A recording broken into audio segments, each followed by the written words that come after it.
Civil engineer कुछ side से भी कर सकता है, इसका अदर इनकम सोर्स भी अपना जनरेट कर सकता है, तो उसमें से ये मेरा काम है।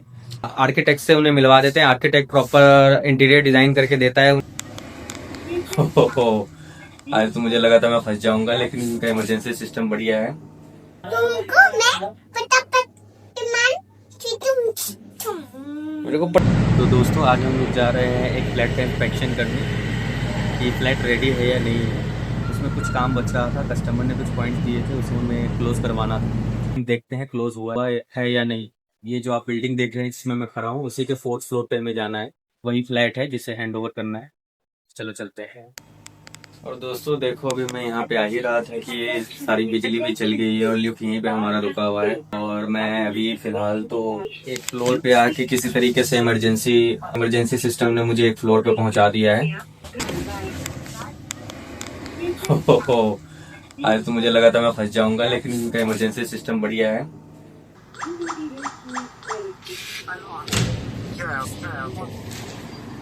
तो अभी मैं इस फ्लैट का इंस्पेक्शन कर रहा हूँ, क्योंकि ये हैंडओवर से पहले का फाइनल प्रोसीजर होता है।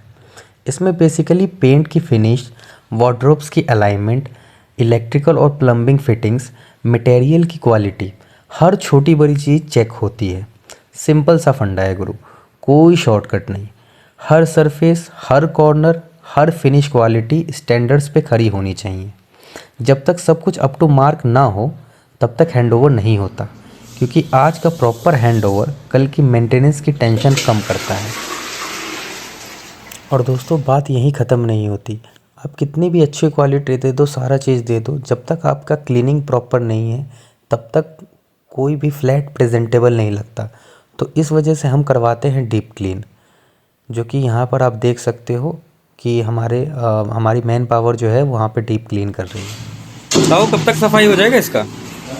कब तक सफाई हो जाएगा? 2 दिन में कर दोगे?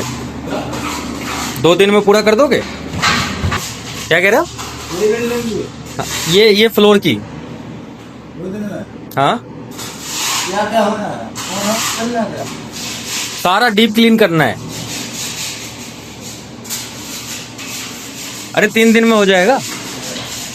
चलो, तो जैसा कि दोस्तों आपने देखा, इंस्पेक्शन कर चुके हैं, फ्लैट पूरी तरीके से रेडी है, इसमें फिनिशिंग में कोई इशू नहीं है, तो इसको हम हैंडओवर के लिए प्रोसीड कर सकते हैं। बस इसमें डीप क्लीनिंग का थोड़ा सा काम बच रहा है। तो जैसा कि हमारे वर्कर ने बोला कि 2-3 दिन में ये काम हो जाएगा।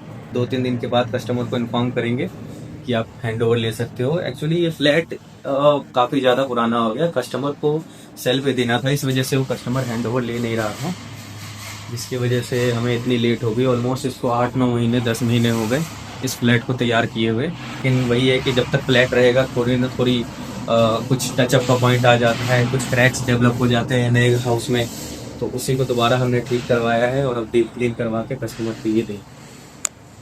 अब हम लोग जा रहे हैं किसी और कस्टमर के पास।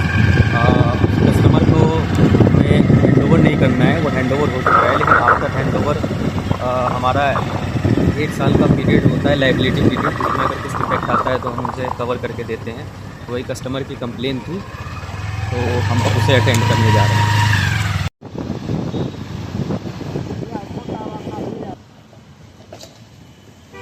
दोस्तवा आएगा 8-9 महीने बाद। दोस्तों फाइनली हम लोग पहुंच गए जिस कस्टमर से हमें मिलना है। आई थिंक वो कस्टमर टाइम का बहुत पक्का है और वो हमारा वेट कर ही रहा होगा। तो फाइनली मैं कस्टमर से मिलके आ चुका हूँ। कस्टमर की कुछ क्वेरी थी, उसे रिजॉल्व करके आ रहा हूँ। बाकी कुछ चीज़ें हैं पेंडिंग, उसे करवाना है। और कस्टमर की वीडियो मैंने इसलिए नहीं डाली क्योंकि कस्टमर का कंसेंट नहीं था। तो बाकी मैं अपने दूसरे प्रोजेक्ट पे आया हूँ, जो कि मेरा पर्सनल प्रोजेक्ट है। जैसा कि मैंने आपको बताया था कि एक सिविल इंजीनियर कुछ साइड से भी कर सकता है, इसका अदर इनकम सोर्स भी अपना जनरेट कर सकता है, तो उसमें से ये मेरा काम है। जैसे आप देख रहे हो कि कस्टमर, मैं आपकी स्क्रीन पे लगा दूंगा कि कस्टमर ने डिजाइन वगैरह दे रखा है। बेसिकली काफी बार ऐसा होता है कि हम आर्किटेक्ट से उन्हें मिलवा देते हैं, आर्किटेक्ट प्रॉपर इंटीरियर डिजाइन करके देता है उन्हें, या फिर किसी इंटीरियर डिजाइनर से मिलवा देते हैं, इंटीरियर डिजाइनर उन्हें प्रॉपर इंटीरियर डिजाइनर करके देता है। फिर वो हमसे कहते हैं कि आप साइट पे एग्जीक्यूट करवा दो, तो हम करवाते हैं। लेकिन ये कस्टमर का छोटा मोटा काम था, तो उसने हमें डायरेक्ट शेयर कर दिया था कि मुझे ऐसा चाहिए। एक तो ये वाली वॉल हो गई, इसका डिजाइन मैं आपके स्क्रीन पे लगा दूंगा। और एक ये वाली वॉल होगी जिसमें जैसा कि आप देख रहे हो कि मैंने वैसे ऑलरेडी निशान लगा रखा है। ये वाली आर्च बनानी है। बाकी इसमें कुछ लाइट्स के पॉइंट ऐड होने हैं हर जगह, और काफी ज्यादा काम है इनका कस्टमर का। तो मेरे पास काम आया तो मैं किसी पे ट्रांसफर कर देता हूँ, हमें कुछ कमीशन मिल जाता है। तो ऐसे ही काम चलता है कंस्ट्रक्शन लाइन में। तो यही काम होता है कि अपना कोई भी काम आए आप आगे बढ़ा दो, उसमें अपनी मार्जिन निकालो, वो उनका काम है जिससे करवाना है। हाँ, लेकिन इतना ज्यादा नहीं करना है कि वो मार्जिन इतना ज्यादा हो जाए कि कस्टमर को मार्केट में उससे सस्ता मिले। तो उस बात का ध्यान रखना होता है। बाकी अब हम घर जा रहे हैं।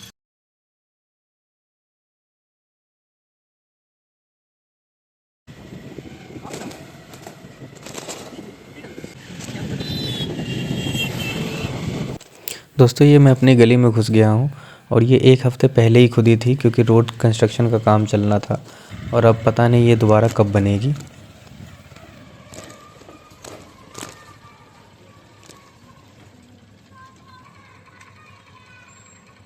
मालू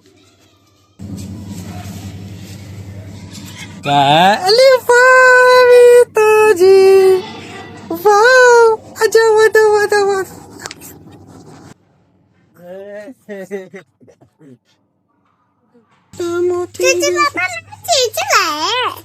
कौन चीज लाया है? बिस्कुट कौन लाया है? आपको छोटी अम्मी नहीं बुलाई है? जा रहे हैं आप छोटी अम्मी के पास?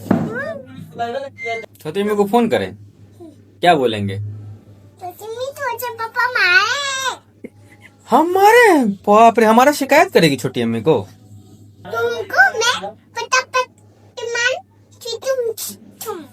मेरे को पटक पटक के मारेगी ढिसम ढिसम। हैं? छोटी अम्मी भी मारेगी?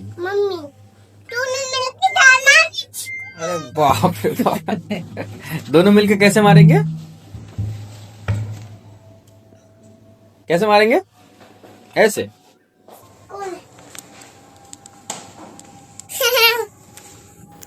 तो हमारा घूमने का प्लान बन गया था, इसी वजह से हम निकल गए किसी रिलेटिव के यहाँ घूमने।